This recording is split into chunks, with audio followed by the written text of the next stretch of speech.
नमस्ते बच्चों, मेरा नाम है डॉक्टर वैभव अवस्थी और आज हम लोग एनिमल्स और बर्ड्स के नाम से बहुत कुछ सीखेंगे। एनिमल्स में लेट से हम लोग 4-5 एग्जांपल ले लेते हैं एनिमल्स और बर्ड्स के। जैसे हो गया डॉग, जैसे कैट, जैसे हॉर्स और जैसे pigeon. Dog, cat, horse, pigeon. क्या हुआ?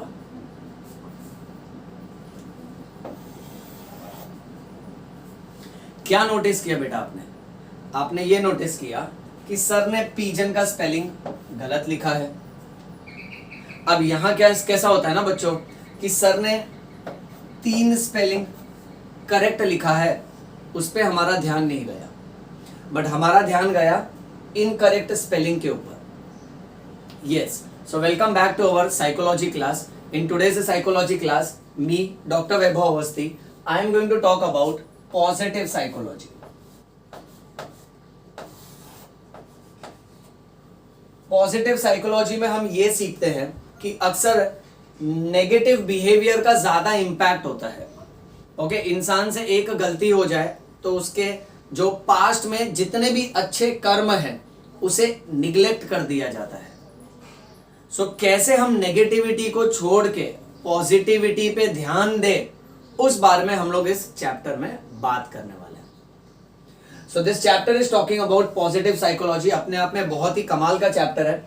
अब ये चैप्टर में हम क्या क्या पढ़ेंगे? ये चैप्टर में हम शुरू करेंगे इंट्रोडक्शन से, then we will go to meaning of positive psychology, nature and importance of positive psychology, where we are going to study about life above zero and then broaden and build theory of emotions. फिर सबसे कमाल की बात इस chapter में हम पढ़ेंगे कि खुशी क्या होती है। सर, खुशी तो हमारे पड़ोस में रहती है लड़की की बात नहीं कर रहे हैं, हैप्पीनेस की बात कर रहे हैं। हैप्पीनेस क्या होता है, उसके एस्पेक्ट्स क्या क्या होते हैं, उसके डिटर्मिनेंट्स क्या क्या होते हैं, उस बारे में डिस्कस करेंगे। फिर हम बात करेंगे ऑप्टिमिज्म के बारे में, जहां हमको सिर्फ और सिर्फ पॉजिटिव सोच रखनी चाहिए। फिर हम बात करेंगे एम्पैथी के बारे में। एम्पैथी में where we understand what is the feeling and the thoughts of other people. Then we are going to talk about mindfulness. Mindfulness में हम पढ़ेंगे कि how to become aware and conscious about your own thinking and action. अपने बर्ताव के बारे में किस तरह से हमको अवेयर हो जाना चाहिए। ओके, उसके बारे में किस तरह से हमको अपनी क्वालिटीज को एक्सेप्ट करना चाहिए और जिंदगी में आगे बढ़ना चाहिए। That is mindfulness. लास्ट में we are going to talk about resilience. Resilience में हम ये बात करेंगे कि एक इंसान किस तरह से नेगेटिव बिहेवियर से बाहर आके रिकवर कर सकता है। लाइफ में जो भी डैमेज हुआ है ना, उससे रिकवर कैसे किया जाना चाहिए, उस बारे में हम डिस्कस करेंगे under the title of resilience. बहुत ही कमाल का टॉपिक है, बहुत सारी बातें ये सिखाएगा हमको। जहां शुरुआत में हमने ये बात सीख लिया कि नेगेटिव साइकोलॉजी ज्यादा लोगों को इन्फ्लुएंस करती है। ओके, लोग अक्सर जब भी साइकोलॉजी पढ़ते हैं ना, तो नेगेटिव थॉट्स, नेगेटिव एक्शंस पे ज्यादा फोकस करते हैं।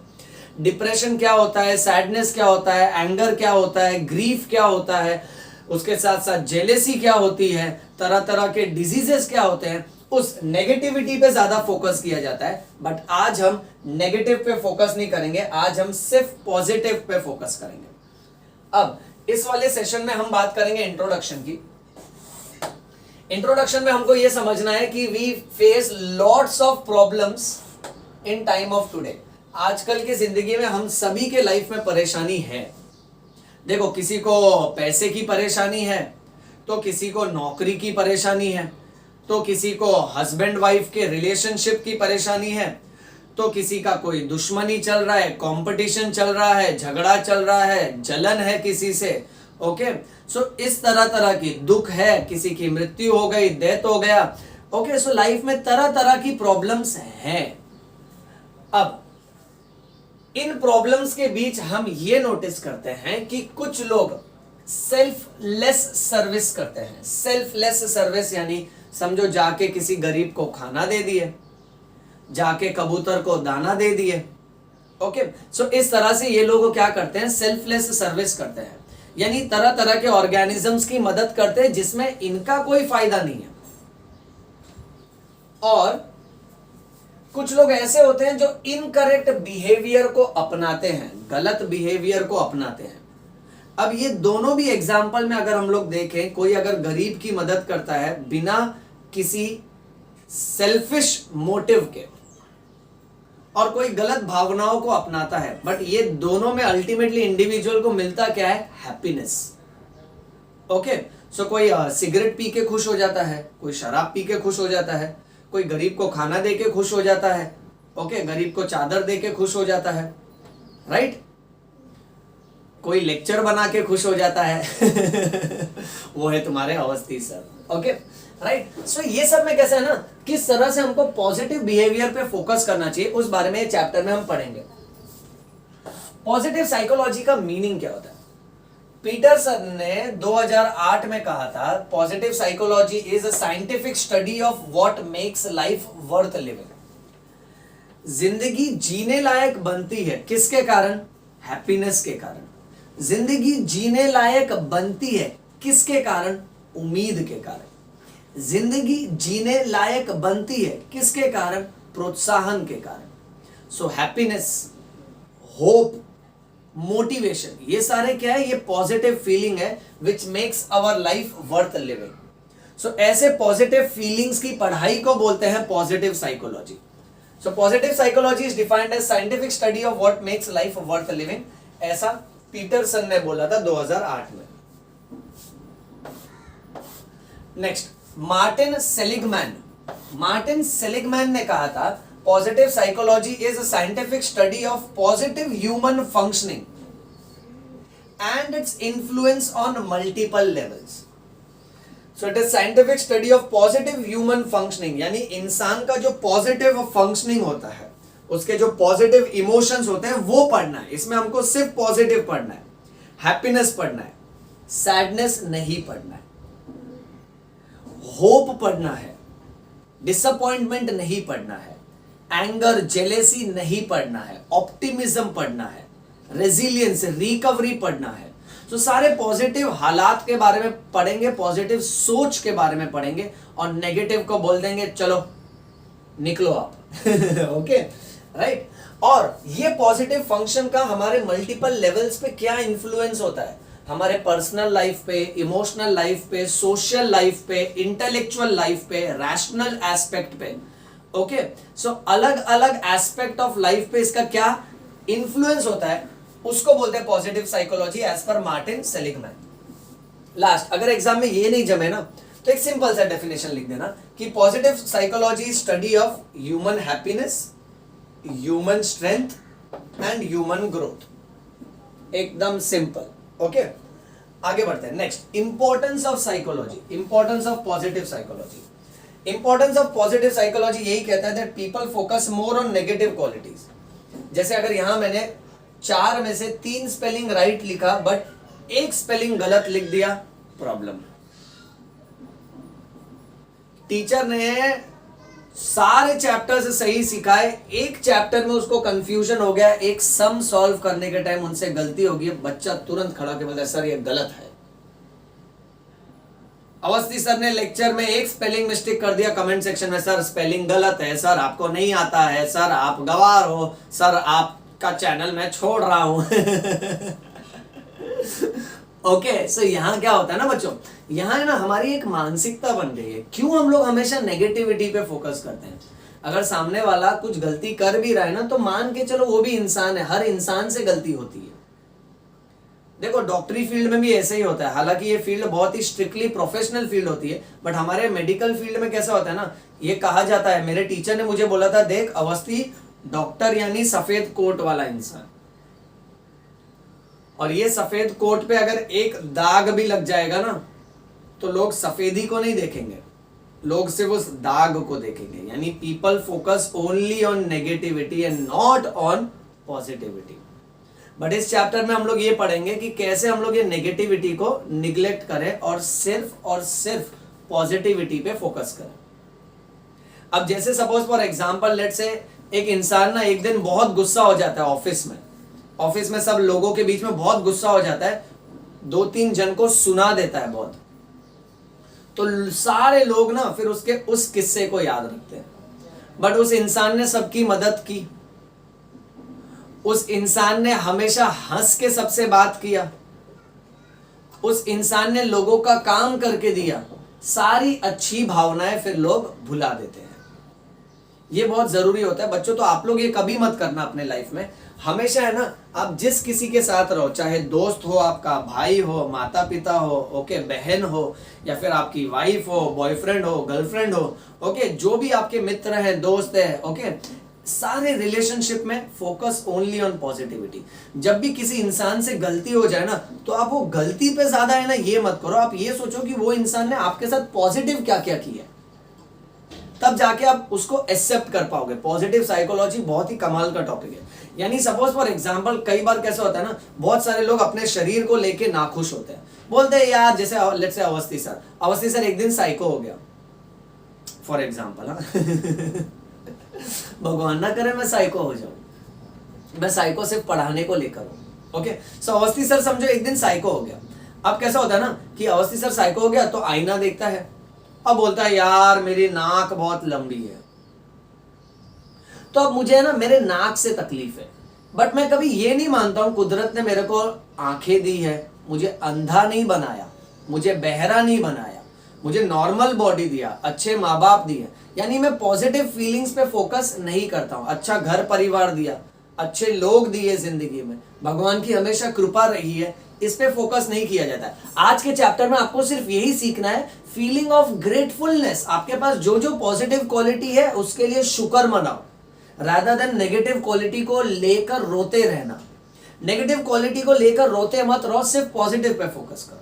नेगेटिव पे फोकस करने वाली बात कैसे हो जाती है मालूम है? समझो फॉर एग्जांपल, खाना खाने के बाद आपके दांत में है ना एक छोटा सा खाने का पार्टिकल अटक गया। अब हमारा साइकोलॉजी ही ऐसा है कि फिर हम क्या करते हैं, जीभ से उसको कुरेदते रहते हैं, टच करते रहते हैं, निकालने की कोशिश करते हैं। अब सारे दांत में सब कुछ नॉर्मल है, बाकी सारे दांत नॉर्मल फंक्शन कर रहे हैं, उस पर हमारा ध्यान नहीं है। हमारा ध्यान किधर है? वो दांत जो गड़बड़ कर बैठा है, जिसमें वो खाना अटक चुका है। और हम लोग अपने जीभ से कॉन्स्टेंटली उसको हैरान कर करके समझो लेक्चर चालू है, लेक्चर में भी हमारा ध्यान उस खाने के टुकड़े पे जो दांत में फंसा है। ये होता है impact of negative quality. Negative quality लोग बड़े आसानी से इन्फ्लुएंस हो जाते हैं और नेगेटिव क्वालिटी का असर बड़े आसानी से हो जाता है, पर पॉजिटिव क्वालिटी का असर आने में टाइम लगता है। सारे के सारे बच्चों, तुमसे सिर्फ यही निवेदन है कि लाइफ में सिर्फ पॉजिटिविटी पे फोकस करना। और मेरे गुरु मंत्र को याद रखना, तुम्हारे रिलेशनशिप में तुम्हारा दोस्त से झगड़ा हो जाए, okay, let's say mummy papa के साथ थोड़ा कहासुनी हो जाए, भाई बहन के साथ थोड़ा आर्ग्यूमेंट हो जाए, हर इस मामले में, हर रिलेशनशिप में सिर्फ ये याद रखना कि उस इंसान का उस वक्त का नेगेटिव क्वालिटी को हटाओ और पास्ट में उसने जो जो तुम्हारे साथ पॉजिटिव किया है वो सोच के उस इंसान को एक्सेप्ट करके चलो आगे। ये समझा? आगे बढ़ते हैं नेक्स्ट। अब एग्जाम में ना एक बहुत इंपॉर्टेंट तुमको शॉर्ट नोट पूछेंगे पॉजिटिव इमोशंस के ऊपर कि what is life above zero. देखो, हमने इंट्रोडक्शन कर लिया, मीनिंग कर लिया, nature and importance of psychology में आप पढ़ रहे हैं life above zero. Life above zero में कैसा है ना, ये एक नंबर लाइन जैसा है, जहां जीरो का मतलब होता है न्यूट्रल पॉइंट, और उसके ऊपर ये +1 +2 +3 +4, उसके नीचे -1 -2 -3 -4। माइनस यानी negative, so this is mental illness, नीचे की तरफ, जीरो के नीचे की तरफ, और जीरो के ऊपर की तरफ पॉजिटिव यानी दिस इज मेंटल वेलनेस। अब जीरो के ऊपर जो जो कैरेक्टरिस्टिक्स, जो जो क्वालिटी दिखाई जाती है ना, that is all positive quality. So these are positive characteristics, जिसमें कौन सी फीलिंग आती है? जैसे हैप्पीनेस, उम्मीद, that is hope, optimism, empathy और रेजिलियंस। देन जीरो के नीचे वो सब का सब नेगेटिव है। अब नेगेटिव में क्या क्या आता है देखो, पॉजिटिव में जिस हिसाब से लिखा, नेगेटिव में stress, problems, disease, physical disease, mental disease, sadness, इसके साथ एंगर, ग्रीफ, जेलेसी, डिसअपॉइंटमेंट, जितना तुम्हारे लाइफ का रोतलूपना है ना, रोते रहता है तुम, तुम्हारा दोस्त, वो सब इधर भर देने का, और जितना जिंदगी में हंसते रहता ना वो सब फीलिंग इधर लिख देने का, और इस तरह से पूरे के पूरे नंबर लाइन को एक्सप्लेन करने का कि इसमें जीरो के ऊपर जो कुछ भी है ना मेंटल वेलनेस वाले क्वालिटी है, और जीरो के नीचे जो कुछ भी है वो नेगेटिव क्वालिटी है। ये समझा? चलो आगे बढ़ते हैं, फिर जाते हैं next, broaden and build theory of emotions की तरफ। पॉजिटिव इमोशंस को समझने के लिए एक थियरी दी गई है जिसको बोलते हैं broaden and build theory. This was given by Barbara Fredrickson. Barbara Fredrickson ने क्या कहा, whenever we experience positive emotions, okay, तब हमारा माइंड ब्रॉडन होता है और हम बिल्ड करते हैं। ब्रॉडन एंड बिल्ड, ब्रॉडन होना यानी हम हमारे एक्शंस को बढ़ा देते हैं। We increase our actions and we build. क्या बिल्ड करते हैं? साइकोलॉजिकल और सोशल रिसोर्सेज। मैं एक एग्जांपल दे देता हूं। समझो अवस्थी सर के लेक्चर में अवस्थी सर ने एक स्टूडेंट की तारीफ कर दी। उस स्टूडेंट का नाम है तुषार। मैंने बोला यार तुषार, तूने तो बायो के बहुत अच्छे डायग्राम्स बनाए, साइकोलॉजी के नोट्स बहुत अच्छे लिखे हैं, तुम बहुत अच्छे बच्चे हो। सारे बच्चों से निवेदन है कि तुषार से ये क्वालिटी सीखो। तुषार बहुत अच्छा और पढ़ाई में बहुत ही स्टूडियस बच्चा है। सो तुषार को बहुत अच्छा महसूस होता है। अब तुषार है ना, लेक्चर के बाद जब जाता है, ओके, कैंटीन में जाकर बैठता है।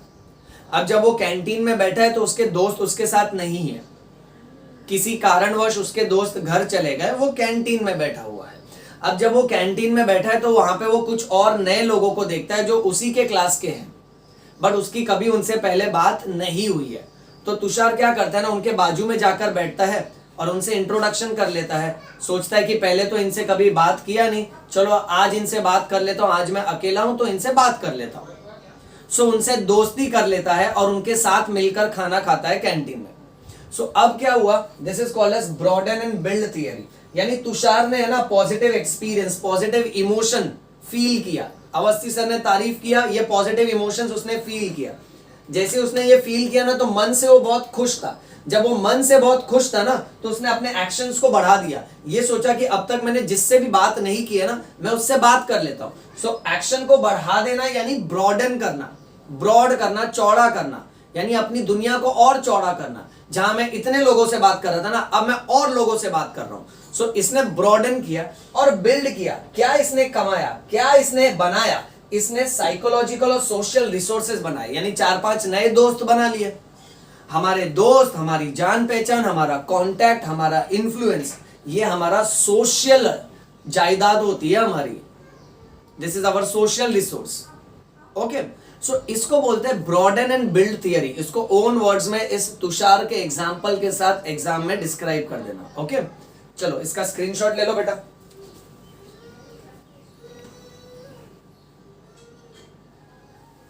ऑलराइट, लेट्स कंटिन्यू बेटा।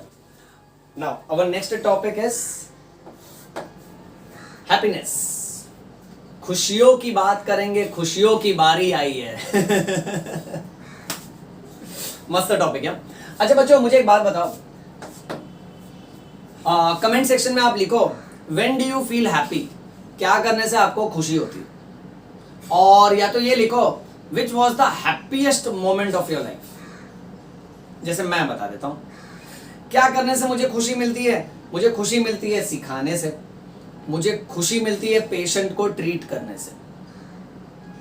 सो जब भी अज्ञान भाग जाता है ना, ignorance is driven away, and when the disease is driven away, I feel very happy. मेरे स्टूडेंट्स और मेरे पेशेंट्स, ओके, जब भी इनको नॉलेज मिलता है और जब भी इनको हेल्थ मिलता है ना, I feel very happy. Which was the happiest moment of life? There were many happiest moment of my life. One of the most happiest moment of my life is I have life. मेरे पास जिंदगी है, बहुत अच्छी बात है ये। The most happiest, one of the happiest moment that I remember is when I had topped my 10th standard. जब मैंने 10th standard टॉप किया था ना, पूरा स्कूल टॉप किया था और मेरे मॉम डैड को फेलिसिटेट किया था, वो एक अच्छा हैप्पी मोमेंट था। देन जब मैंने क्लिनिक खोला था ना, क्लिनिक का नाम मैंने मेरे मम्मी पापा के नाम से रखा था, शशि रेखा क्लिनिक, और उनको बताया नहीं था। क्लिनिक पूरा रेडी किया, ओके, और रिबन कटिंग में उनको बुलाया। बहुत बहुत बहुत ही ज्यादा हैप्पीएस्ट मोमेंट था मेरे लाइफ का। उसी तरह से बच्चों आप लोगों को ये याद रखना है कि आपका कौन सा हैप्पीएस्ट मोमेंट है और आपको कौन सी बातों से खुशी होती है, ये कमेंट सेक्शन में लिखो। मैं भी तो तुम्हारी खुशी में खुश हो जाऊं। ओके, अब अक्सर लोगों को खुशियां कब मिलती है, जैसे समझो फॉर एग्जांपल तन्वी नाम की लड़की है, उसने स्कूल में टॉप कर दिया। ओके, राज नाम का लड़का है, उसको स्कॉलरशिप मिल गया। ओके, सौरभ नाम का जो लड़का है उसका जॉब में प्रमोशन हो गया। सो इन लोगों को खुशियां मिलती है। यानी लोगों के हिसाब से खुशी का डेफिनेशन क्या है, हैप्पीनेस का डेफिनेशन क्या है? When they feel happiness, when they are successful, when they feel secure and when they feel lucky.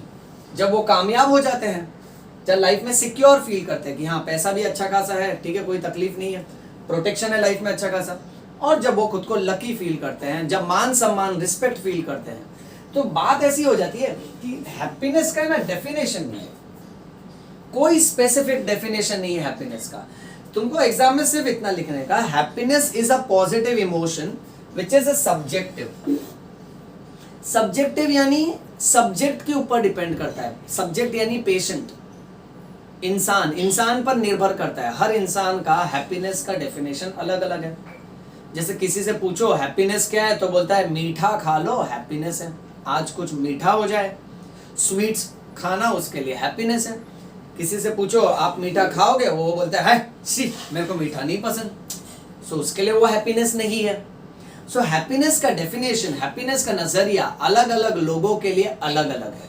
Okay, so exam में ये लिखना, happiness is a positive emotion which is subjective which keeps changing from person to person. Next, happiness की theory है, लोग खुश कब होते हैं? 3 theory. Number 1, need and goal satisfaction theory. Need and goal satisfaction theory ये कहती है कि कोई ना कोई जरूरत उत्पन्न होती है हमारे जिंदगी में, और उस जरूरत को, उस लक्ष्य को जब हम पा लेते हैं ना, तब हम संतुष्ट हो जाते हैं। जैसे समझो फॉर एग्जांपल अभी हमारी जरूरत है हंगर, मुझे बहुत भूख लग रही है भाई। अब बहुत भूख लग रही है तो खाना मेरा लक्ष्य है। अगर किसी ने मुझे खाना दे दिया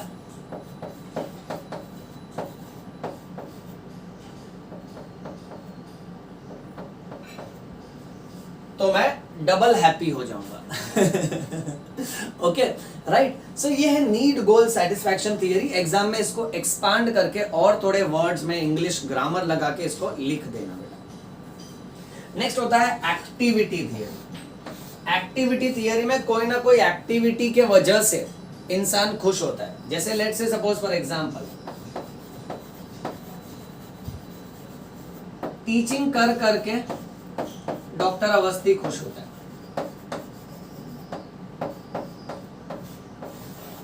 ओके, राइट। अब एग्जाम में तुम ये लिखना, सिंगर सिंगिंग करके खुश होता है, डांसर डांसिंग करके खुश होता है। ओके, ऐसे एग्जांपल लिख के डिस्क्राइब कर देना। Next, genetic and personality theory. बहुत से लोगों का हैप्पीनेस उनके जीन्स और उनके पर्सनालिटी पे डिपेंडेंट होता है। उनकी बनावट ही ऐसी रहती है कि हमेशा खुश रहते हैं, कितना भी मुश्किल टाइम हो जिंदगी का, हमेशा हंसते रहते हैं, स्माइल करते रहते हैं।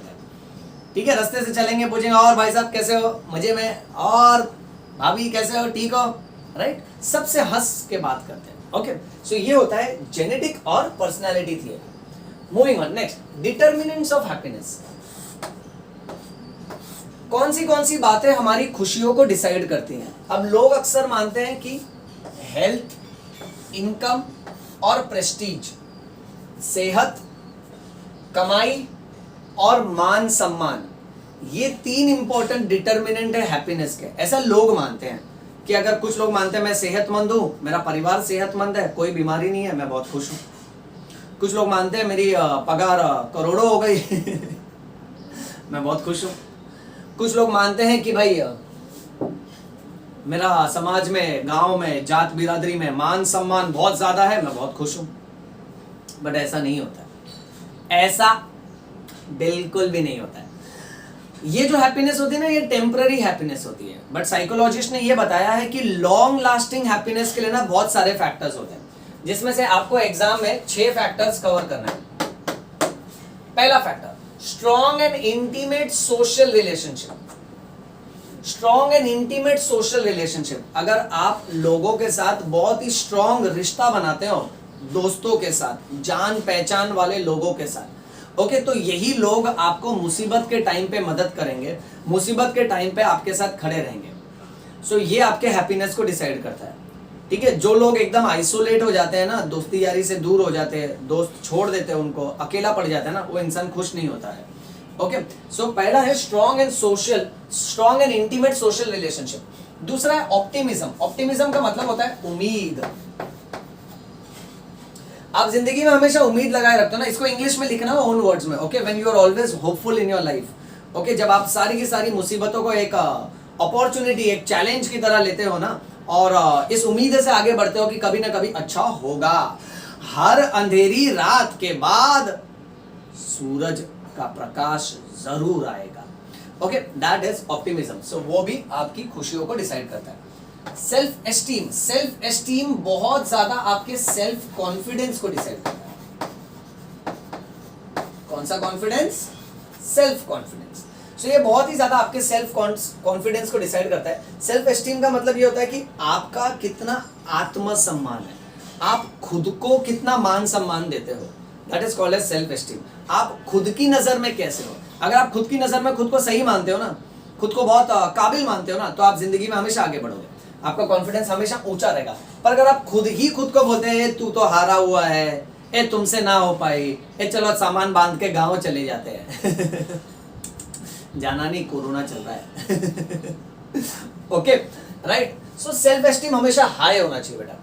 Next, achieving challenging goals. अब ये बहुत जरूरी है, इसको इंग्लिश में ऐसे लिखना कि हम लोग जो लक्ष्य तय करते हैं ना, वो लक्ष्य हमारी काबिलियत के अनुसार होना चाहिए। Our goals should be proportionate to our abilities. Now students, what happens is if our goal is too high, अगर हमारा लक्ष्य हम बहुत ही ऊंचा सेट कर देते हैं ना, और हमारी काबिलियत बहुत कम है, तो लाइफ में क्या होगा? इतना फर्क होने की वजह से, आपके लक्ष्य और आपकी काबिलियत में फर्क होने की वजह से लाइफ में फ्रस्ट्रेशन, लाइफ में इरिटेशन, इरिटेबिलिटी, चिड़चिड़ापन, स्ट्रेस, ये सब आएगा। सो आपका लक्ष्य ज्यादा ऊंचा नहीं होना चाहिए। अच्छा, वही लक्ष्य एकदम नीचा रख दिया कि उसको आप आसानी से अचीव कर सकते हो, तो लाइफ में बोरडम आ जाएगा, कंटाल जाओगे आप। इसलिए ना अपने गोल्स को प्रॉपरली सेट करो। आपका गोल ना ही ज्यादा ऊंचा होना चाहिए, ना ही ज्यादा नीचा होना चाहिए। Our goals should be challenging. It should not be very difficult. It should not be very easy. Next, perceiving meaning in life. जिंदगी को ना, जिंदगी को मीनिंग दो, यानी जिंदगी आपके लिए कीमती होनी चाहिए। अगर जिंदगी आपके लिए कीमती है, मेरी जिंदगी मेरे लिए बहुत कीमती है, क्योंकि मुझे पता है कि हर नेक्स्ट अगला घंटा, अगला मिनट, अगला सेकंड मैं किसी न किसी पेशेंट, किसी न किसी स्टूडेंट की मदद कर सकता हूँ। मेरे घर परिवार वाले लोग मेरे लिए बहुत कीमती है। ओके, मेरे लिए भगवान बहुत कीमती है, मेरे लिए उसके बनाए हुए सारे के सारे प्राणी बहुत कीमती है। तो जिंदगी में अगर आप वैल्यू करते हो ना, कि जिंदगी की वैल्यू है, तो आप खुश हो। अगर आप जिंदगी की वैल्यू नहीं करते हो ना, तो आप खुश नहीं हो। और जिंदगी की value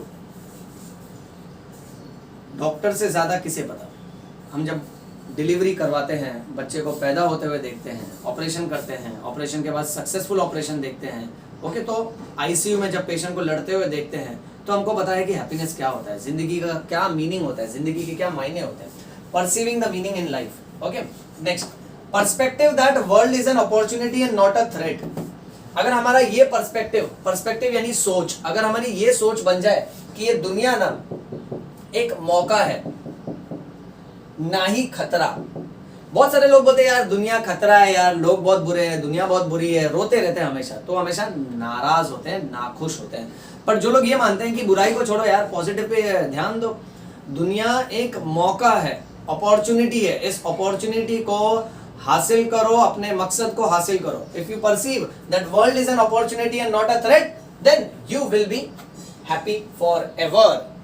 next, moving on, optimism. अब नेक्स्ट टॉपिक है ऑप्टिमिज्म, इसमें शॉर्ट नोट डेफिनेटली आएगा। अब मैं तुमको कुछ एग्जांपल दे देता हूं, इजी एग्जांपल, ओके, और तुमको बताना है कि हाउ डू यू फील। अगर तुम उस एग्जांपल पे होते हैं तो तुमको कैसा महसूस होता है। समझो फॉर एग्जांपल एक लड़की है जिसका नाम है सीता। सीता ना एग्जाम में फेल हो गई, सीता भी ना क्या पढ़ाई नहीं करी। दूसरी एक लड़की है जिसका नाम है गीता। गीता को स्कॉलरशिप मिल गया।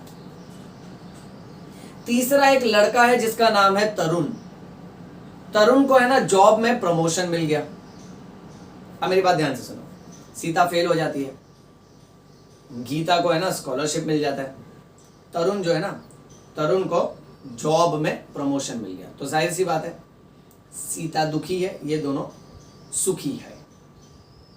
सुखी वालों को हटाते हैं और दुखी वाली बात करते हैं। समझो अगर गीता का है ना स्कॉलरशिप रिजेक्ट हो गया और तरुण की जॉब चली गई, तीनों दुखी हैं। अब तीनों क्या फील करते होंगे?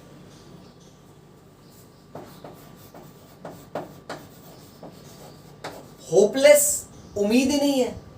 सीता को लगता होगा मेरे से कुछ हो ही नहीं सकता, पढ़ाई मेरे से हो ही नहीं सकती। गीता को लगता होगा कि यार स्कॉलरशिप मेरे लायक ही नहीं थी, मैं किसी काम की नहीं हूं। तरुण को लगता होगा यार मेरे में कोई क्वालिटी ही नहीं है, जॉब चली गई मेरी। होपलेस फील करते होंगे, हेल्पलेस फील करते होंगे कि कोई मदद भी नहीं कर सकता मेरी, और वर्थलेस फील करते होंगे। अब इनके पास दो चॉइस है, या तो ये होपलेस, हेल्पलेस और वर्थलेस। वर्थलेस यानी खुद की कीमत ही नहीं मानते, खुद को ही कोसने लगते, मेरे वजह से ही हुआ, मैं किसी लायक नहीं हूं। ओके, या तो ये फील करते होंगे। पर ऐसे ही हालात में बेटा अगर तुम होते इनकी जगह तो समझो फॉर एग्जांपल तुम फेल हो गए। सर हम फेल नहीं होते, हम कॉपी मार लेते मार खाओगे, कॉपी नहीं मारना चाहिए, गलत बात है। ओके, समझो अगर तुम फेल हो गए या तुम्हारी स्कॉलरशिप रिजेक्ट हो गई या जॉब चली गई, तो उस मोमेंट को सोचो ना एक पल के लिए कि तुम उस जगह होते तो तुमको क्या फील होता। अब तुमको है ना दो तरह की फीलिंग आ सकती है, एक या तो तुम होपलेस, हेल्पलेस, वर्थलेस फील करो, या तो फिर कुछ बच्चे ऐसे होते हैं, कुछ लोग ऐसे होते हैं जो अभी भी होपफुल फील करते हैं। होपफुल मतलब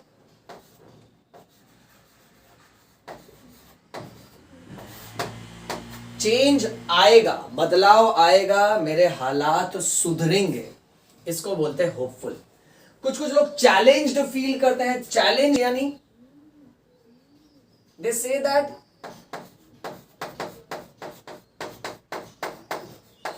नेक्स्ट टाइम मैं इसको अचीव कर लूंगा, मैं अपने काबिलियत को, अपनी क्षमता को और मेहनत करूंगा और नेक्स्ट टाइम मैं इसको अचीव कर लूंगा। कुछ लोग कॉन्फिडेंट फील करते हैं, वो बोलते हैं कि one failure can not define me.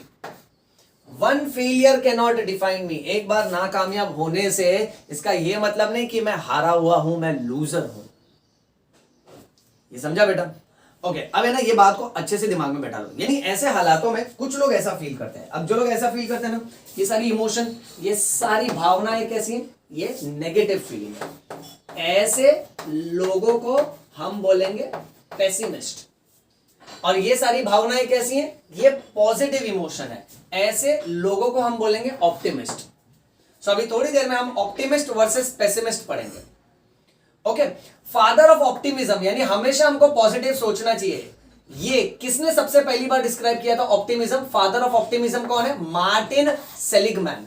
Martin Seligman ने है ना बहुत सारे आर्टिकल्स लिख के ऑप्टिमिज्म के बारे में डिटेल में डिस्क्राइब किया था। यही वो बंदा है जिसने बोला था कि अगर एक ग्लास में पानी भरा हुआ है ना, तो कुछ लोग बोलते हैं आधा पानी भरा हुआ है, कुछ लोग बोलते हैं आधा खाली है। जो पॉजिटिव देखता है ना बोलता है कि आधा भरा हुआ है, आधा पानी तो है ना, वो ऑप्टिमिस्ट। जो नेगेटिव देखते हैं ना, यार अभी भी आधा खाली है, जिंदगी में अभी भी खालीपन है, अभी भी तकलीफ है, अभी भी दुख है, ये पेसिमिस्ट होते हैं। सो ऑप्टिमिस्ट और पेसिमिस्ट का डिफरेंस बिटवीन एग्जाम में लिखा ना, ऑप्टिमिस्ट वो होता है who always chooses best option. उसके पास जो भी रिजल्ट है, जो भी निर्णय आया उसके जिंदगी में, वो हमेशा बेस्ट ऑप्शन को सिलेक्ट करता है। पेसिमिस्ट हमेशा वर्स्ट ऑप्शन को सिलेक्ट करता है। ऑप्टिमिस्ट जो है ना, उसका सेल्फ कॉन्फिडेंस हमेशा ऊंचा होता है, इनका सेल्फ कॉन्फिडेंस हमेशा गिरा हुआ होता है। ऑप्टिमिस्ट जो होते हैं ना, हमेशा पॉजिटिव अप्रोच रखते हैं टुवर्ड्स चैलेंजेस एंड डिफिकल्टीज। जिंदगी में लाख कठिनाई आए, लाख मुश्किलें आए, करोड़ों मुश्किलें आए, ये हमेशा पॉजिटिव सोचते हैं, ये हमेशा नेगेटिव सोचते हैं। ये लोग चैलेंजेस और डिफिकल्टीज को अपॉर्चुनिटी मानते हैं। ये लोग चैलेंजेस और डिफिकल्टी को कर्स मानते हैं, श्राप मानते हैं कि किसी ने कोसा है, किसी ने पनौती लगाई है, किसी ने मुझे श्राप दिया है, इसलिए मुझसे नहीं हो पाएगा। ये लोग हमेशा होप, उम्मीद रखते हैं कि मैं कभी ना कभी तो कामयाब जरूर होऊंगा, और ये लोग कभी भी उम्मीद नहीं रखते, उम्मीद आसानी से हार जाते हैं। इनके पास हर सवाल का जवाब होता है, इनके पास हर जवाब का सवाल होता है। अब समझ जाओ, जिंदगी में अगर तुमको कोई पेसिमिस्ट दिखा ना, उससे दूर हो जाओ, वो तुमको नेगेटिव बना देगा। और कोई ऑप्टिमिस्ट दिखा ना, हमेशा उसके साथ रहना। ये बात समझे आप लोग? चलो इसका स्क्रीनशॉट ले लो।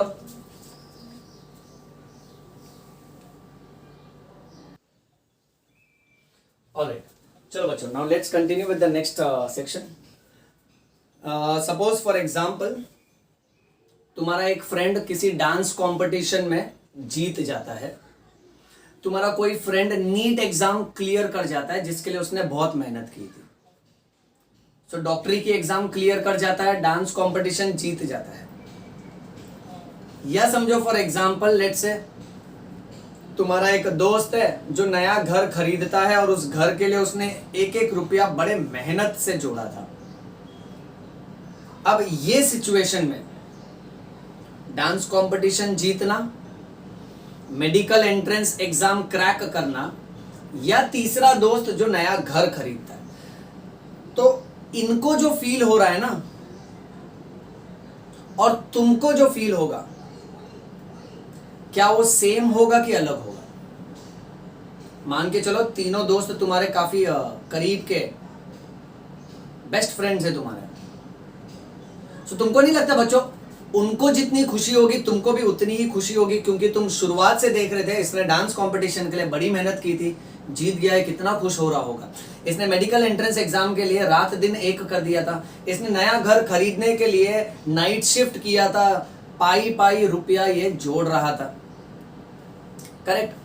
इसको बोलते हैं एम्पैथी। बहुत ही कमाल का कॉन्सेप्ट है। एम्पैथी का मतलब होता है feel and to understand what others feel with their frame of reference।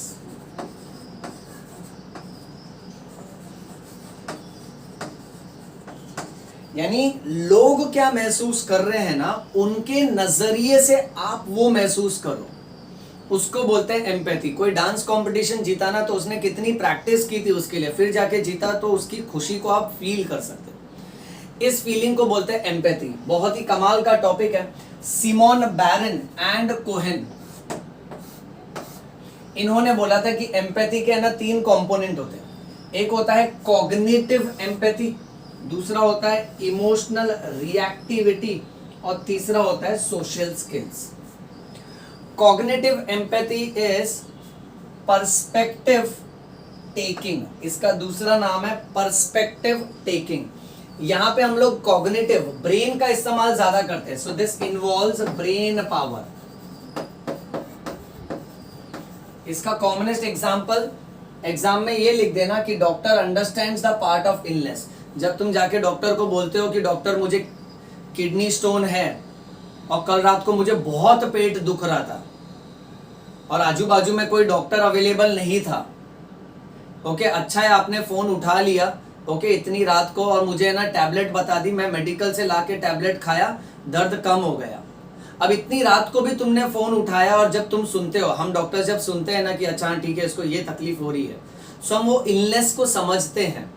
हमारे कॉग्निटिव, हमारे लर्निंग, मेमोरी, अटेंशन से, कॉग्निटिव यानी हायर फंक्शंस ऑफ ब्रेन, हमारे हायर फंक्शंस ऑफ ब्रेन से हम समझते हैं कि उसको एग्जैक्टली क्या तकलीफ हो रही है। So we go into the shoes of the person and we understand where is the shoe biting, that is called as empathy. आप उसके जूते में जाकर महसूस करो कि जूता कहाँ काट रहा है। सो कॉग्निटिव एम्पैथी में ना डॉक्टर ये मानता है कि हाँ चलो ठीक है कि इसको किडनी स्टोन की तकलीफ है, इसको मैं दवाई बता देता हूँ, भले मुझे थोड़ी तकलीफ होगी रात में, पर उसको क्या परेशानी हो रही है ये मैं समझ सकता हूँ। डॉक्टरी में एक कहावत कही जाती है, सिंपैथी नहीं रखना है, दया नहीं दिखाते हैं, यानी अरे यार बेचारे को बहुत दर्द हो रहा है, अरे रे रे आप क्या कर, नहीं नहीं नहीं, डॉक्टर को है ना महसूस करना होता है कि उसको तकलीफ हो रही है, एग्जैक्ट वो फीलिंग महसूस करना होता है, but at the same time उसको अपना दिमाग एक्टिवेटेड रखना पड़ता है।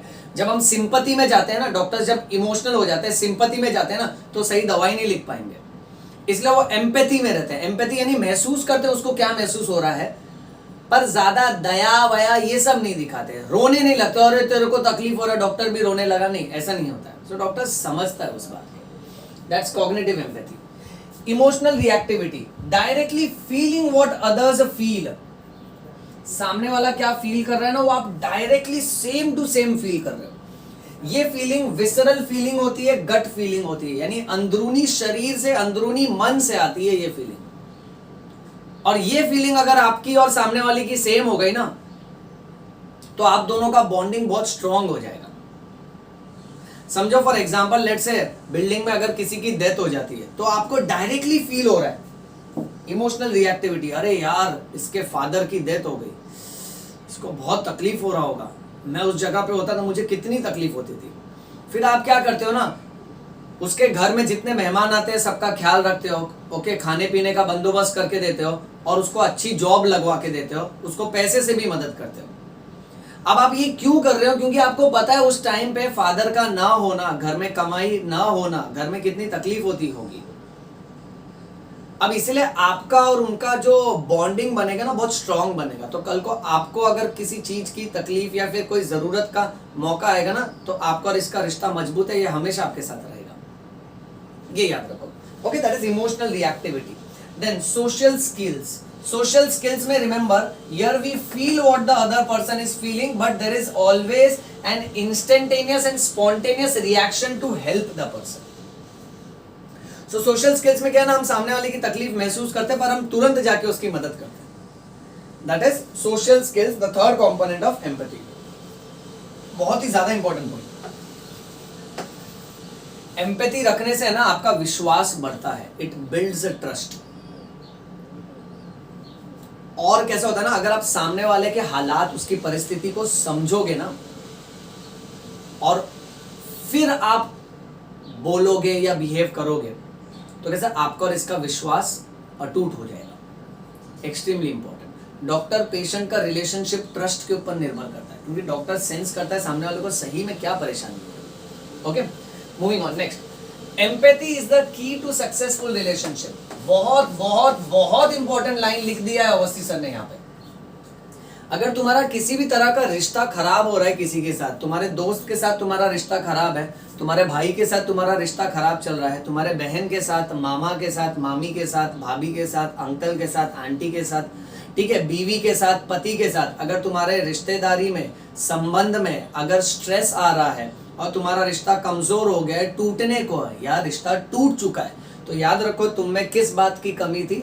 तुम में एम्पैथी की कमी थी। सर कमी तो सामने वाले में भी हो सकती है।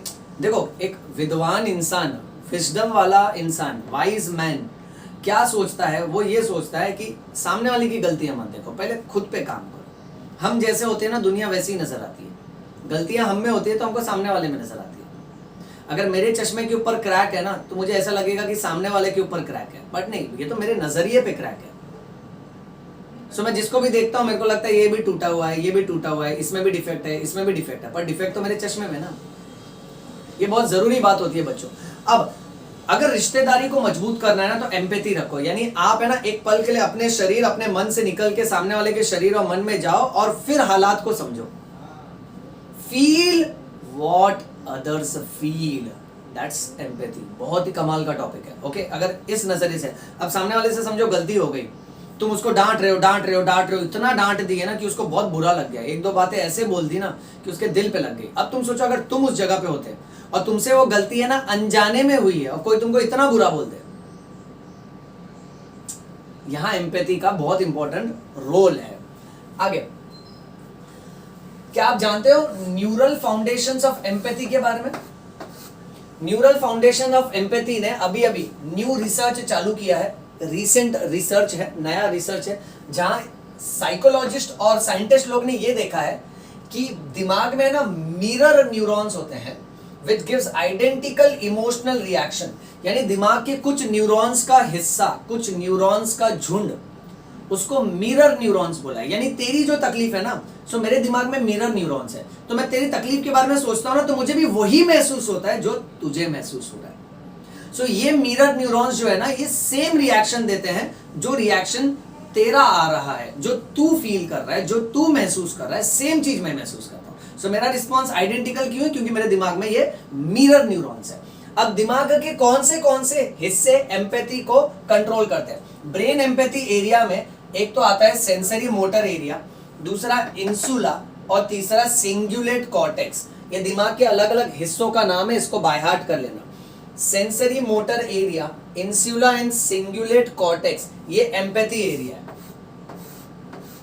और किसी के ब्रेन का अगर ये एरिया डिस्ट्रॉय हो जाए ना, तो उसको सामने वाले की फीलिंग्स की पड़ी नहीं होती। ओके अगर ये एरिया लेस डेवलप्ड है ना, तो उसको सामने वाले की फीलिंग्स की पड़ी नहीं होती है। फिर हम बोलते हैं कि ये तो पत्थर दिल है, ये बहुत ही रूड है, एरोगेंट है। Okay next, how to nurture empathy. Sir मैंने कभी इस बारे में सोचा ही नहीं था। आज लेक्चर देखने के बाद मुझे बहुत अच्छा लग रहा है और मैं चाहता हूं कि मैं इस फीलिंग को और ग्रो करूं, क्योंकि मेरा लोगों के साथ विश्वास, उनके साथ रिश्ता एकदम अटूट बन जाएगा, स्ट्रांग बन जाएगा। अब इस फीलिंग को आप ग्रो कैसे करोगे? इस फीलिंग को आप ग्रो कर सकते हो 6 अलग अलग टेक्निक को अपना के। Number 1, increase social interaction. ज्यादा से ज्यादा लोगों के साथ मिलो, उठो बैठो बात करो उनके साथ। जितने लोगों से मिलोगे, उनकी तकलीफ को सुनोगे, धीरे धीरे सुनते सुनते समझते समझते आपको भी वही फीलिंग आने लगेगी उस तकलीफ में जो उसको आ रही है। डॉक्टर्स कैसे इतने सारे पेशेंट से जब मिलते हैं, बात करते हैं ना, इसलिए डॉक्टर्स में वो स्किल आ जाता है, ये प्रोफेशनल स्किल हो जाता है। Next, connecting through similarities, very important. Connecting through similarities, उन लोगों से मिलो जिनको वही तकलीफ है जो आपको है। उन लोगों से मिलो जिनके साथ आपकी समानता है, सिमिलैरिटी है। आप जिस प्रोफेशन में हो, समझो आप टीचर हो, तो आप दूसरे टीचर से मिलो, उनसे बात करो। उनको जो जो तकलीफ होती है, आपको जो जो तकलीफ होती है, सेम होगी ना, तो आपका एम्पैथी बढ़ेगा उनके साथ। वो टीचर बोलेगा यार बच्चे होमवर्क करके नहीं आते, फिर पेरेंट्स बोलते हैं मार्क्स नहीं आ रहा है, तो ये टीचर बोलेगा हाँ ये बात तो सही है, मुझे भी इस तरह की शिकायत आती है पेरेंट्स की, वो हमको डांटते हैं।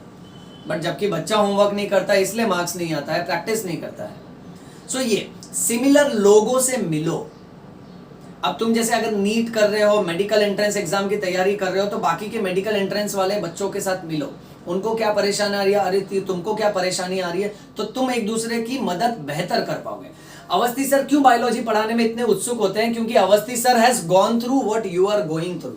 तू जो मेडिकल एंट्रेंस एग्जाम दे रहा है ना, ओके, वो पढ़ने के टाइम क्या क्या तकलीफ आती है, परिवार में क्या क्या तकलीफ आती है, आर्थिक रूप से क्या क्या परेशानी आती है, ओके, बायोलॉजी साइकोलॉजी पढ़ने में क्या क्या परेशानी आती है, ये सब अवस्थी सर जानते हैं। अवस्थी सर इस रास्ते से गुजर चुके हैं, रास्ते से गुजर चुके हैं, गुजर नहीं चुके हैं गुजर भी चुके होंगे ना, तो अवस्थी सर का भूत आके तुमको पढ़ाएगा, याद रखना। ओके, क्योंकि टीचिंग अपने आप में बहुत ही अच्छी एक बात है, बहुत ही पावन काम है, पवित्र काम है, जो अज्ञान को दूर भगाता है, ऐसा डॉक्टर अवस्थी मानते हैं। सो connecting through similarity is very important. Next, ask yourself what do you feel. खुद से पूछो ना क्या महसूस कर रहे हो। अगर तुम उस परिस्थिति में होते तो क्या महसूस कर रहे हो, ये खुद से पूछो। जब तुम्हारा जवाब निकलेगा ना, अगर तुमको कुछ ना कुछ फील हो रहा है ना, तो सोचो उसको भी वही फील हो रहा होगा, थोड़ा ज्यादा फील हो रहा होगा। अगर तुमको कुछ भी फील नहीं हो रहा है ना, तो तुम में एम्पैथी नहीं है, तो तुम्हारा किसी के साथ रिश्तेदारी टिकेगा नहीं, तुम्हारा लाइफ है ना बहुत मुश्किल वाला हो जाएगा। इसलिए एम्पैथी रखना बहुत जरूरी है, उसको नर्चर, उसको ग्रो करना बहुत जरूरी है। Next, very important, challenge yourself. Okay, जो लोग खुद को चैलेंज करते हैं ना, कठिनाई से गुजरते हैं, संघर्ष करते हैं, स्ट्रगल करते हैं, बहुत हार्डवर्क करते हैं, फिर जिंदगी में जब एक मुकाम पे पहुंचते हैं ना, कामयाब हो जाते हैं, वो लोग फिर उतने ही हम्बल हो जाते हैं, उतने ही नम्र दिल के हो जाते हैं, क्योंकि उनको पता है तकलीफ क्या होती है। अवस्थी सर ने क्या संघर्ष किया है किसी दिन बताऊंगा मैं तुमको एकदम डिटेल में। आधे से ज्यादा बच्चे जो ये लेक्चर देख रहे हैं, जो मेरे फिजिकल लेक्चर्स में बैठते हैं और जो लेक्चर्स को स्टार्टिंग से फॉलो कर रहे हैं, सारे लेक्चर्स को, उनको थोड़ा बहुत तो आइडिया है कि अवस्थी सर किस दौर से गुजरे हैं। राइट, सो इतना संघर्ष करने के बाद ना फिर पता चलता है अरे यार बच्चे को ये वर्ड नहीं समझा, इंग्लिश है, हाई फाई वर्ड है, बायो का ये डायग्राम नहीं समझा, साइकोलॉजी का ये आंसर नहीं समझा, तो मुझे समझता है, मुझे एम्पैथी है तुम्हारे साथ, because I can feel what you feel. Okay, next, cultivate curiosity. उत्सुकता रखो, जज मत करो लोगों को, डोंट जज। लोग ना आजकल आसानी से जज कर लेते हैं। समझो फॉर एग्जाम्पल लेट से कोई किसी तरह का कपड़ा पहन के जा रहा है, तो उसको जज करते बोलते देखो कितना बेशरम इंसान है, कितनी बेशरम लड़की है, इस तरह से बोलते। अरे आप जज क्यों कर रहे हो? किसी को भी ना अपनी सोच उसके ऊपर लादो मत, इसको जज करना बोलते हैं। इससे बेटर है, जज करने से बेटर है इस फीलिंग को रिप्लेस करो with the feeling of curiosity, उत्सुकता रखो। यानी आपने देखा ना कि उसने अजीब तरह के कपड़े पहने, तो उससे दोस्ती करो, उससे बात करो, बोलो कि आपको क्या पसंद है, आप ऐसे कपड़े पहनते हो, क्या है, कैसा है, और बात करो ना। शायद ऐसा होगा, let's say suppose for example उसमें बहुत सारी और बातें निकलेंगी और तुमको समझ में आएगा, अच्छा इसकी तो ये परेशानी थी। तुम समझ रहे हो मेरी बात? अब समझो फॉर एग्जांपल कोई रास्ते पे जा रहा है, सीधा साधा कपड़ा पहन के, तुम बोलोगे है कितना गरीब है ये, राइट? अब ये तुमने उसको जज कर लिया। अब तुम जब जाके उससे मिलोगे, उससे बात करोगे, तो तुमको पता चलता है वो तो 5 स्टार होटल का मालिक है। फिर उत्सुकता रखो ना, तुम उससे और बात करो, तो सर आप इतने बड़े इंसान है तो आप इतने साधारण कपड़े क्यों पहनते हैं? तो बोलता है मेरे पिताजी ने कहा था जिंदगी में कितने भी ऊंचाई पे चले जाओ, सादगी मत छोड़ना। तो देखो, अब तुमने क्यूरियोसिटी रखी, उनसे पूछा, तो तुमको भी सीखने मिला। सो कभी भी जज मत करो। ओके, एम्पैथी नर्चर करने के लिए बहुत जरूरी है, क्यूरियोसिटी को कल्टीवेट करो, सामने वाले को जज मत करो। लास्ट, वाइडन योर सर्कल, ज्यादा से ज्यादा लोगों से मिलो, ज्यादा से ज्यादा लोगों को समझाओ, उनकी प्रॉब्लम्स को समझो, उनकी मदद करो। ओके, अपने सर्कल को वाइडन करो तो एम्पैथी डेवलप होगी। आगे बढ़ते हैं। अब नेक्स्ट टॉपिक है, अलग ही टॉपिक है, माइंडफुलनेस। इसका ऑपोजिट होता है माइंडलेसनेस। माइंडफुलनेस एग्जांपल, लेक्चर, तुम क्लासरूम में लेक्चर में बैठे हो और टीचर ने पढ़ाया 1.5 घंटा 2 घंटे का लेक्चर हो गया। लेक्चर के बाहर आए, तुमको कुछ भी नहीं याद है टीचर ने क्या पढ़ाया था। क्यों? क्योंकि टीचर जब पढ़ा रहा था ना, तब तुम कुछ और सोच रहे थे, यार मेरे मम्मी डैडी का झगड़ा होते रहता है घर में, यार पापा बहुत शराब पीते हैं, घर में पैसे का प्रॉब्लम है, क्या मैं एंट्रेंस एग्जाम क्रैक कर पाऊंगा। कुछ बच्चे सोचते हैं यार मेरे को मेरी दोस्त से मिलने जाना है, कौन सा कपड़ा पहन के जाऊं, कौन सा परफ्यूम लगा के जाऊं, फ्लावर लेके जाऊं, चॉकलेट लेके जाऊं। राइट? अब ये क्या होता है ना, तुम जब लेक्चर में बैठे थे ना, ठीक है, तो तुम माइंडलेसनेस के साथ बैठे थे, शारीरिक तौर पे बैठे थे, फिजिकली बैठे थे, बट मेंटली नहीं बैठे थे। माइंडफुलनेस यही हमको सिखाता है। Now let's say suppose for example route यानी रास्ता। अगर तुम गाड़ी से ना किसी रास्ते से कहीं पहुंच गए हो, पर जब गाड़ी चल रही थी ना रास्ते से, तुम अपने सोच विचार में खोए हुए थे, तुमने है ना आजू बाजू देखा ही नहीं कि कौन से रास्ते से जा रहा है। अब तुमको वापस उसी जगह पे जाना है ना, तो तुमको रास्ता ही नहीं याद है, क्योंकि पिछले बार जब तुम गए थे ना, तुम माइंडलेसनेस के साथ गए थे, तुम्हारा ध्यान ही नहीं था, सोच विचार में खोए हुए थे, you were lost in your thoughts. So अब क्या होता है ना, माइंडफुलनेस हमको क्या सिखाता है? माइंडफुलनेस हमको यह सिखाता है कि performing a task in a mindless manner. Now listen very carefully, ये दोनों में तुमने क्या किया? You are performing a task in a mindless manner, तुम्हारा दिमाग नहीं था। सो माइंडफुलनेस तुमको क्या सिखाएगा? माइंडफुलनेस कहता है कि तुम में हमेशा अवेयरनेस होना चाहिए। तुम उस रास्ते से जा रहे हो ना, तो अवेयर रहो, देखो कि हाँ अच्छा यहाँ पे ये पुलिस स्टेशन यहाँ से गया, आगे ये बस स्टेशन है, ओके बस स्टॉप है, उसके आगे ये होटल है। सो ऐसे लैंडमार्क मार्क करते जाओ अपने दिमाग में, माइंडफुलनेस के साथ जाओ, पूरे दिमाग के साथ जाओ। सो उसको बोलते हैं अवेयरनेस। आप वाकिफ हो उस रास्ते से, आप वाकिफ हो उस लेक्चर से। ओके, अब एग्जाम में डेफिनेशन पूछेंगे ना, अलग अलग वर्ड्स का इस्तेमाल करके डेफिनेशन को ओन वर्ड्स में लिख देना। माइंडफुलनेस यानी अवेयरनेस। माइंडफुलनेस का मतलब होता है मेंटल अलर्टनेस, आप मेंटली अलर्ट हो, सतर्क हो, टीचर क्या पढ़ा रहा है, आप मेंटली सतर्क हो कौन से रास्ते से जा रहे हैं। ओके, क्या ये शॉर्टकट है कि ये लॉन्ग कट है। Next, fully present, mind is fully present, आप पूरी तरह से है ना प्रेजेंट हो और आप देख रहे हो, सेंस कर रहे हो, आभास कर रहे हो कि क्या हो रहा है। Focus on here and now, आप अभी पे फोकस करो, मैं यहां हूं और अभी हूं, और मैं ध्यान दूंगा लेक्चर में क्या चल रहा है, रास्ता कहां से गुजर रहा है। लिविंग इन प्रेजेंट, अपने वर्तमान में जियो, वर्तमान में रहकर when you keep brooding about your past, अपने भूतकाल को लेकर, बीते हुए कल को लेकर रोना, सैड फील करना, और उसी दुख को बार बार चबाना, जैसे काऊ नहीं रूमिनेट करती है, अपने खाने को मुंह में ले आती है, चबाती है, लोग अपने पास्ट को चबाते रहते हैं बार बार, गलत बात है। और ना ही अपने भविष्य की ज्यादा से ज्यादा चिंता करना, आप अपने वर्तमान में जियो, बहुत ही ज्यादा जरूरी है। Okay, that is called as mindfulness. इसका ऑपोजिट होता है माइंडलेसनेस। माइंडलेसनेस में इंसान क्या करता है ना, he performs a task with less concentration, little awareness, and this can be dangerous. समझो फॉर एग्जांपल, ओके, अब माइंडफुलनेस सीखना क्यों जरूरी है? बहुत से लोगों की आदत होती है वो फोन यूं ही घुमा रहते हैं, फोन यूं ही घुमा रहे और खाना खा रहे। मेरी बात ध्यान से सुनो, ओके, फोन यूं ही घुमा रहे और खाना खा रहे। अब मन में कुछ और चल रहा है, ना ही फोन पे ध्यान है, नहीं खाना खाने पे ध्यान है। सो या फोन में गलत बटन दब जाएगा और खाने में कैसा है कि कुछ ऊपर नीचे हो जाएगा। करेक्ट है।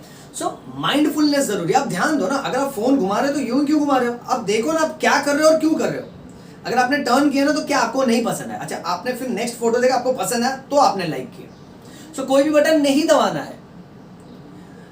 जो लोग माइंडलेसनेस में होते हैं ना, दिमाग कहीं और होता है, खाते जाते फिर आदत लग जाती है ज्यादा खाने की। जब भी स्ट्रेस में आते हैं ज्यादा खाते, इसको बुलिमिया बोलते हैं, वजन बढ़ते जाता है। माइंडलेसनेस के तहत माइंड कहीं और है, बट इंसान जाता है शॉपिंग कर रहा है, शॉपिंग की आदत लग जाती है, फिजूल खर्चा होता है, हस्बैंड परेशान हो जाते हैं क्या चल रहा है, बट इसके दिमाग में कुछ और चल रहा है। और ये सबसे ज्यादा डेंजरस कब होगा? When you are driving a car, अब तुम गाड़ी चला रहे हो, तुम्हारे दिमाग में कुछ और चल रहा है, तुम वर्तमान में नहीं हो। माइंडफुलनेस, अवेयर रहो ना, पूरे माइंड के साथ रहो कि हाँ गाड़ी चला रहा हूँ, देख रहा हूँ मैं, बट आपके दिमाग में कुछ और चल रहा है। यार मेरी बीवी से झगड़ा हुआ, यार मेरे को पैसे का तकलीफ है, बैंक वाले पैसे को लेके परेशान कर रहे हैं, इतना कर्जा ले लिया, ये है वो है, ये सब सोचोगे ना तो आपका एक्सीडेंट हो सकता है। इसीलिए बच्चों माइंडफुलनेस का टॉपिक बहुत इंपॉर्टेंट है, इसको मैं आगे कंटिन्यू करता हूं। आप लोग इतना स्क्रीनशॉट ले लो बेटा।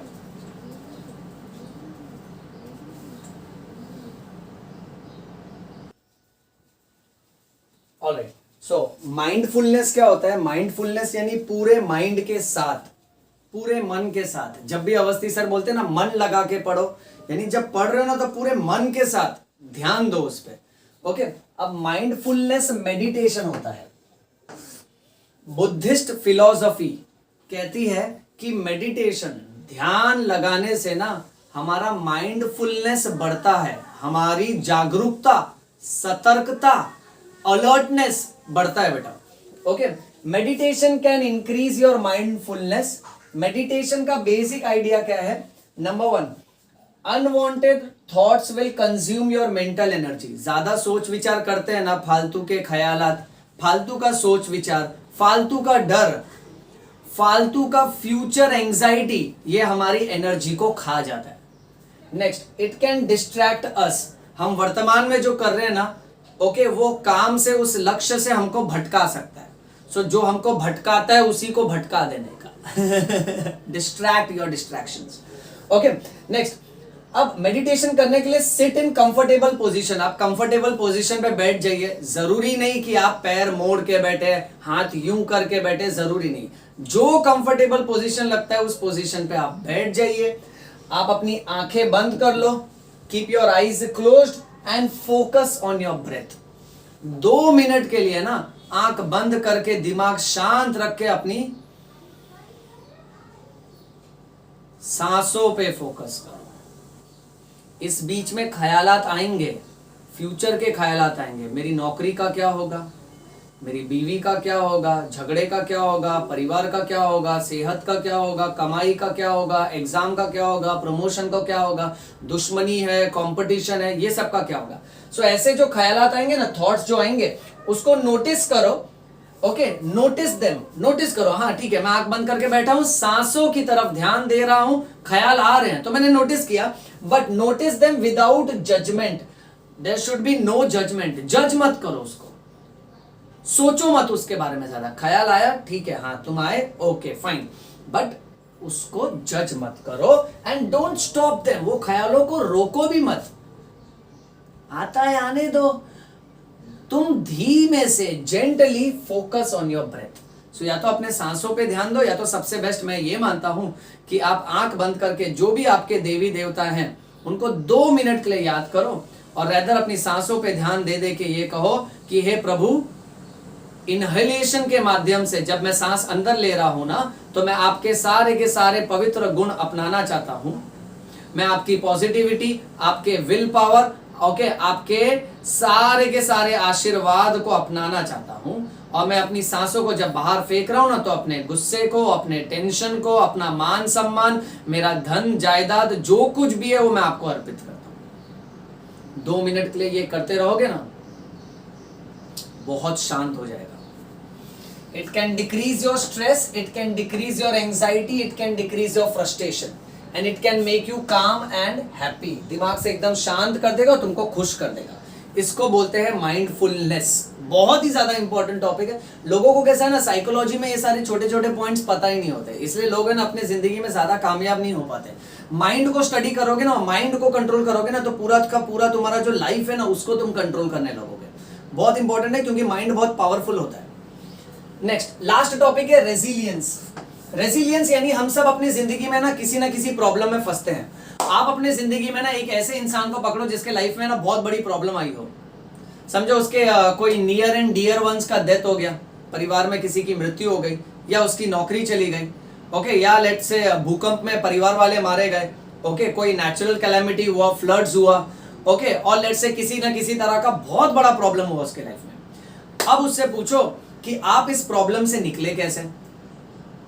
आप जब ये प्रॉब्लम में थे तो तब आपके मन में क्या चल रहा था, आपने हार क्यों नहीं मानी, उनसे ये सारे सवाल पूछो।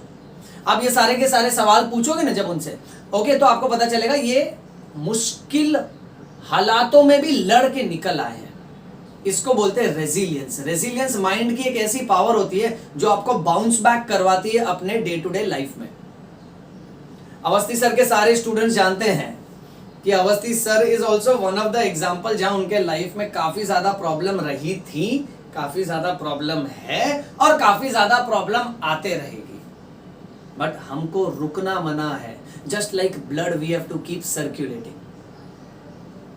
When we stop it will clot, and when the blood clots it's a dangerous situation, it can lead to death. Okay, right. अब रेजिलियंस का मीनिंग होता है टू बाउंस बैक। अब जिंदगी में जितने भी प्रॉब्लम आती है ना, लोगों का 3 तरह का रिएक्शन होता है। बहुत से लोग बहुत गुस्सा हो जाते हैं, यार मेरे को ही क्यों प्रॉब्लम आ रही है, मेरा ही नसीब खराब है, मैं पीड़ित हूं, मैं विक्टिम हूं। लोग ऐसा फील करने लगते हैं। सेकंड कैटेगरी के लोग ऐसा होते हैं जो कोलैप्स हो जाते हैं, हार मान जाते हैं, बोलते हैं यार मुझसे नहीं हो पाएगा, मेरी जिंदगी में बहुत प्रॉब्लम है, रोते रहते हैं, कॉन्फिडेंस डाउन, एकदम दुखी, ओके, जिंदगी में कोई पर्पस ही नहीं रहता है। फिर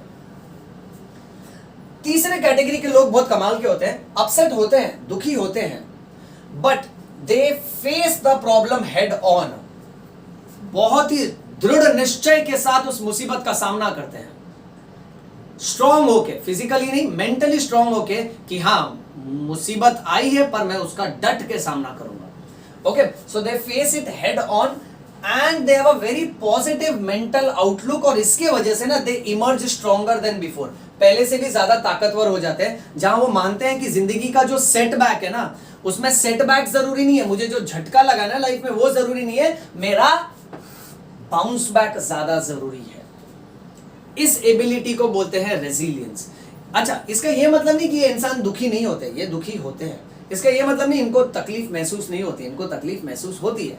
पर ये लोग क्या सोचते हैं ना कि मैं मेरी जिंदगी का कंप्लीट रिस्पॉन्सिबिलिटी लेता हूं, आगे जो भी आउटकम आएगा ना मुझ पर निर्भर करता है। तो अगर मैं ऐसे ही दुखी होकर बैठ गया ना, तो मेरे लाइफ में मैं कुछ नहीं कर पाऊंगा।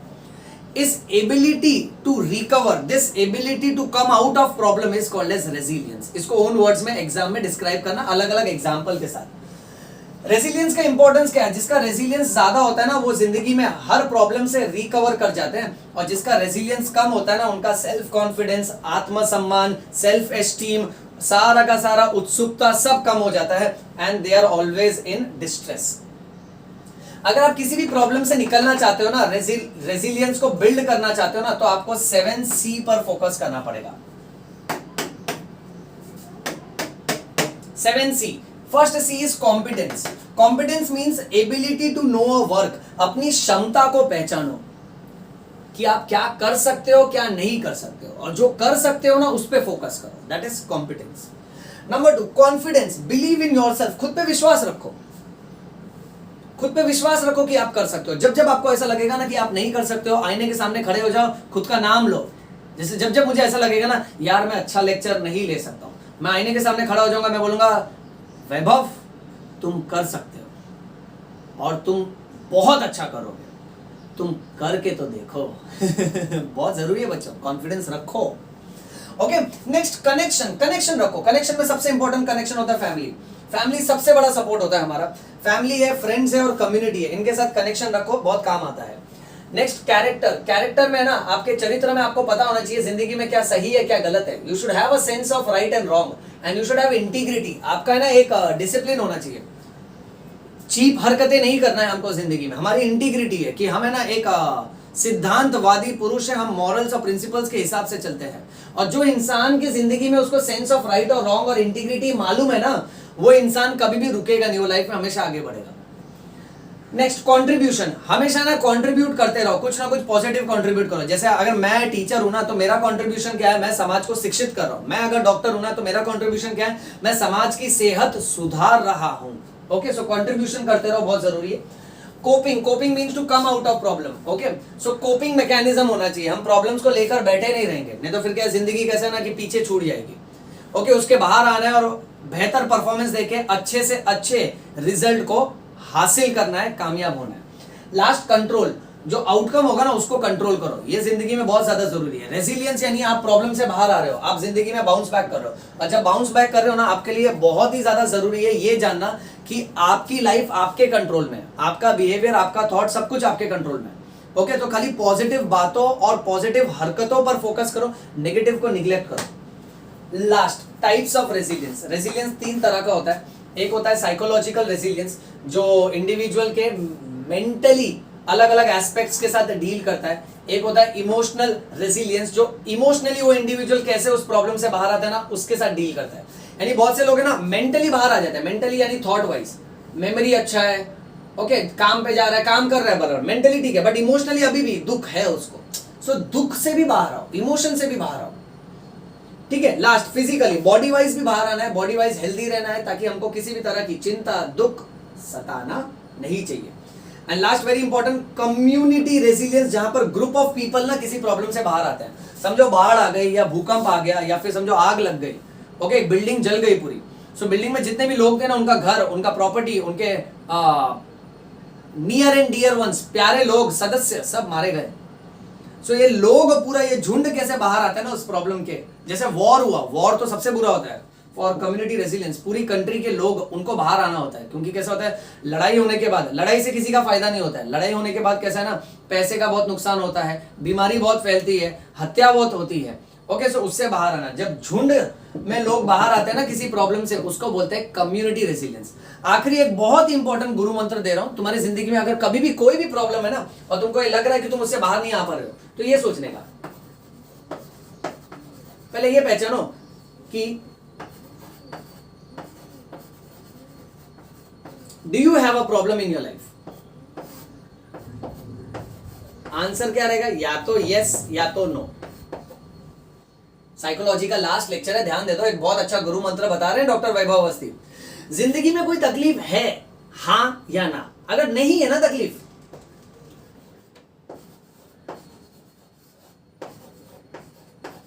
Then why worry. तकलीफ नहीं है तो चिंता क्यों करना। बट अगर तकलीफ है तो अब ये सोचो,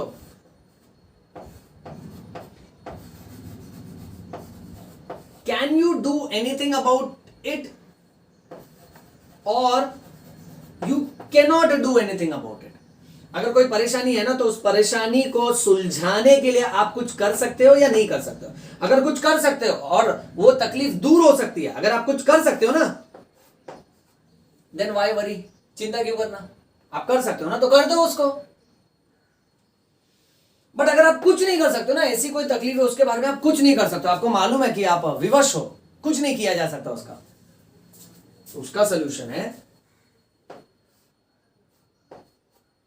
व्हाई वरी। जब आप जानते हो कि आप उसके बारे में कुछ नहीं कर सकते हो क्यों चिंता करना। अवस्थी सर के पर्सनल लाइफ, पर्सनल एक्सपीरियंस से बोल रहा हूं। मेरी जिंदगी में ना लाख मुश्किलें आई हैं, अभी भी बहुत मुश्किलें हैं, ओके। पर कैसा होता है ना कि अपनी मुश्किलों पे हंस दिया करो। ये सोचो कि उन मुश्किलों के लिए मैं कुछ कर सकता हूं कि नहीं कर सकता हूं। अगर कर सकता हूं तो मैं करूंगा, तो चिंता क्यों करूं। अगर नहीं कर सकता हूं तो भी चिंता क्यों करूं मैं। So the point is, in your life you have to see what is changeable and what is not changeable. If it is changeable, change it. If it is not changeable, accept that it is not changeable. जब तक आप accept नहीं करोगे ना, आप हमेशा frustration में रहोगे, stress में रहोगे। accept क्या, नहीं बदल सकता, नहीं कर सकता, क्या करेगा, हंस लेगा। That's it. So किसी भी तरह की तकलीफ नहीं आनी चाहिए। चलो इसका स्क्रीनशॉट ले लो बेटा।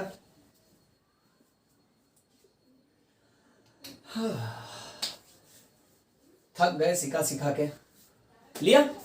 ऑलराइट बच्चों, तो ये था हमारा आज का लेक्चर, जहां हमने साइकोलॉजी का, पॉजिटिव साइकोलॉजी वाले चैप्टर का कर दिया स्वाहा।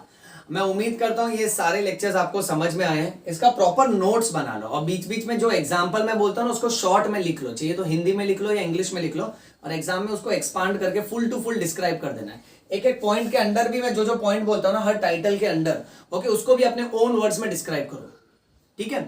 ऐसे ही मन लगा के पढ़ते रहो, मन लगा के पढ़ते रहो, यानी माइंडफुलनेस रखो, जिंदगी में हमेशा पॉजिटिव सोचो, उम्मीद कायम रखो यानी ऑप्टिमिज्म, जिंदगी में हमेशा जितनी भी लाख मुश्किलें आए उससे निकल आओ, बाहर निखर के आओ और बहुत ताकतवर बनो, ओके, दैट्स रेजिलियंस। और भूलना नहीं, जिंदगी में हमेशा खुश रहो, हंसते रहो। So that's all for today, keep reading and keep rocking, हंसते रहो।